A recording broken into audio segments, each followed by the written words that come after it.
జయశంకర్ భూపాలపల్లి జిల్లా గన్నపురం మండలం లక్ష్మారెడ్డిపల్లి గ్రామంలోని శ్రీ రామలింగేశ్వర అభయాంజనేయ స్వామి ఆలయ తృతీయ వార్షికోత్సవం పురస్కరించుకొని ఆలయంలోని దేవతామూర్తులకు పంచామృతాలు సుగంధ ద్రవ్యాలతో ప్రత్యేక అభిషేక కార్యక్రమాలు నిర్వహించారు.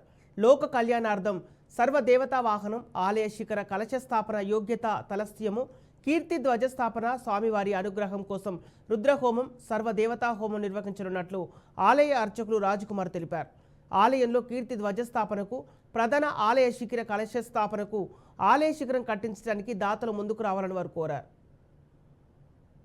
గణపురం మండలం లక్ష్మారెడ్డిపల్లి గ్రామంలో గల శ్రీరామలింగేశ్వర స్వామి అభయాంజనేయ స్వామి దేవాలయంలో ఈరోజు స్వామివారి దేవాలయ తృతీయ వార్షికోత్సవం అనగా 3వ వార్షికోత్సవం పురస్కరించుకుని దేవాలయంలో గల ఉదయము 5 గంటలకి దేవాలయంలో గల శ్రీ మహాగణాధిపతి స్వాముల వారికి, అలాగే నందీశ్వర స్వాముల వారికి, అలాగే ఆదిత్యాది నవగ్రహ దేవతలకి, అలాగే మూల విరాట్ స్వరూపులైన శ్రీరామలింగేశ్వర స్వాముల వారికి, అభయాంజనేయ స్వాముల వారికి పంచామృత సుగంధ ద్రవ్య అభిషేక కార్యక్రమం నిర్వహించడం జరిగినది.